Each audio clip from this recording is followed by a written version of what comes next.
Doctor B Jayaraj, ഇടതുപക്ഷത്തിന് കാര്യമായ സ്വാധീനം മഹാരാഷ്ട്രയിൽ അവകാശപ്പെടാനില്ല.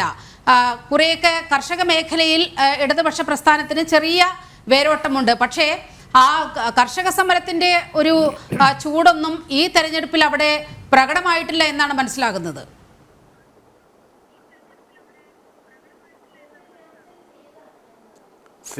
കർഷക സമരത്തിൻ്റെ ചൂട് ഈ തെരഞ്ഞെടുപ്പിലല്ല, എല്ലാ തെരഞ്ഞെടുപ്പിലും നിലനിൽക്കും. കാരണം എന്ന് വെച്ചാൽ കർഷക സമരം ഒന്നുകൊണ്ട് മാത്രമാണ് ഈ അബ്കി ബാത് 400 പാർ എന്ന് പറഞ്ഞ മുദ്രാവാക്യത്തിലേക്ക് BJPക്ക് അടുക്കാൻ പോലും എത്താനായതിൻ്റെ പ്രധാനപ്പെട്ട കാരണം, ഇന്ത്യ മുന്നണി മുന്നിലേക്ക് വന്നതിൻ്റെയും ഒരു സുപ്രധാന കാരണം കർഷക സമരം തന്നെയാണ്.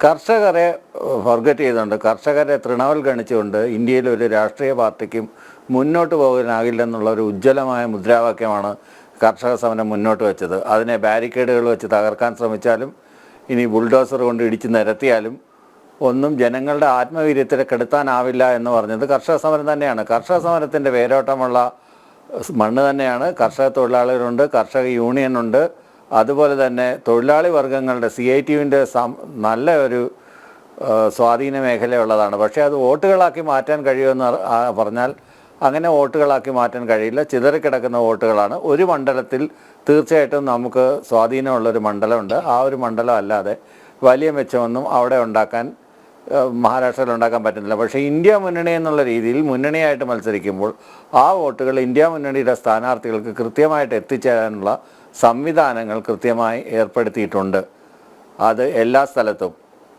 അപ്പോൾ അവിടെയുള്ള പല സഹാക്കളുമായിട്ട് ഞാൻ ചർച്ചയിൽ ഏർപ്പെടുകയുണ്ടായി. അവരെല്ലാം പറഞ്ഞത് നമ്മൾ അപ്രസക്തമായെന്ന് കാണുന്ന പല സ്ഥലങ്ങളിലും വളരെ നല്ല രീതിയിലുള്ള പ്രവർത്തനങ്ങൾ ട്രേഡ് യൂണിയൻ മേഖലയിൽ CITU നടത്തുന്നുണ്ട്. അതുപോലെ തന്നെ CPMന് നല്ല വേരോട്ടമുള്ള സ്ഥലങ്ങളാണ്. CPI യൂണിയനും CPIക്ക് നല്ല വേരോട്ടമുണ്ട്. CPIക്കും കർഷക പ്രസ്ഥാനങ്ങളുണ്ട്.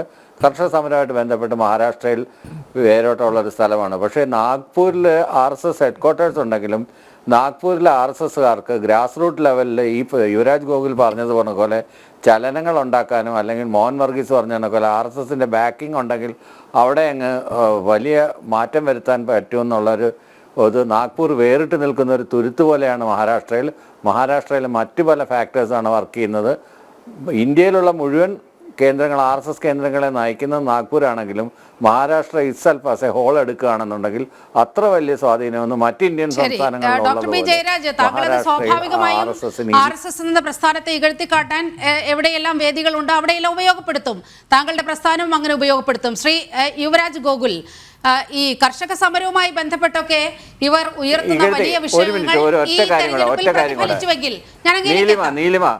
എനിക്ക് കുറച്ചുകൂടെ സമയം തരണം.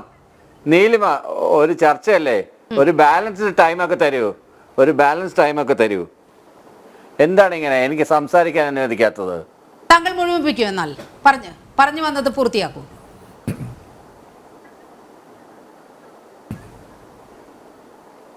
അങ്ങനെ RSSനെ ഇകഴ്ത്തിക്കാട്ടാനൊന്നും അല്ല ഞാൻ പറഞ്ഞത്. ഞാൻ മഹാരാഷ്ട്രയിലെ സവിശേഷ സാഹചര്യം മാത്രം, ഇപ്പോൾ RSS ഹെഡ്ക്വാർട്ടേഴ്സ് ഉണ്ടെന്ന് പറഞ്ഞിട്ട് അവിടെ RSSന് അത്രയധികം സ്വാധീനമൊന്നും ഇല്ലയെന്ന് ഒന്ന് ഉദ്ദേശിക്കാൻ വേണ്ടി പറഞ്ഞതാണ്. RSSനെ താറടിച്ച് കാണിക്കാനോ RSSനെ മോശപ്പെടുത്താനോ വേണ്ടിയിട്ടല്ല ഞാൻ അങ്ങനെ ഉപയോഗിച്ചത്. മഹാരാഷ്ട്രയിലെ സമീപകാല യാഥാർത്ഥ്യങ്ങൾ എടുത്തു നോക്കുകയാണെങ്കിൽ അവിടെ തീർച്ചയായിട്ടും ഒരു നിയർ ഹങ് പാർലമെൻറ്റ് വരാനാണ് സാധ്യത കൂടുതൽ. അങ്ങനെ വന്നാൽ തന്നെ അതോ ഒരു 10-15 സീറ്റോ NDAക്ക് കിട്ടുകയാണെങ്കിൽ സുഖമായിട്ട് അവർ ബാക്കി സീറ്റും കൂടെ വാങ്ങിയെടുത്ത് ഭരിക്കും. അതല്ല ഇന്ത്യ മുന്നണിക്ക് കിട്ടുകയാണെങ്കിൽ ഇന്ത്യ മുന്നണി ഈ 10-15 സീറ്റിൽ വരികയാണെങ്കിൽ അതിനെ വിലക്കെടുക്കാനുള്ള സാധ്യതകൾ വളരെ കൂടുതലാണ്. റിസോർട്ട് പൊളിറ്റിക്സിലോട്ട് വീണ്ടും പോകേണ്ടി വരും എന്നുള്ളതുകൊണ്ടാണ്. കാരണം പല ആളുകളും ഇന്ത്യ മുന്നണിയിൽ നിന്ന് മത്സരിക്കുന്ന BJP പോകേണ്ടതുണ്ട്.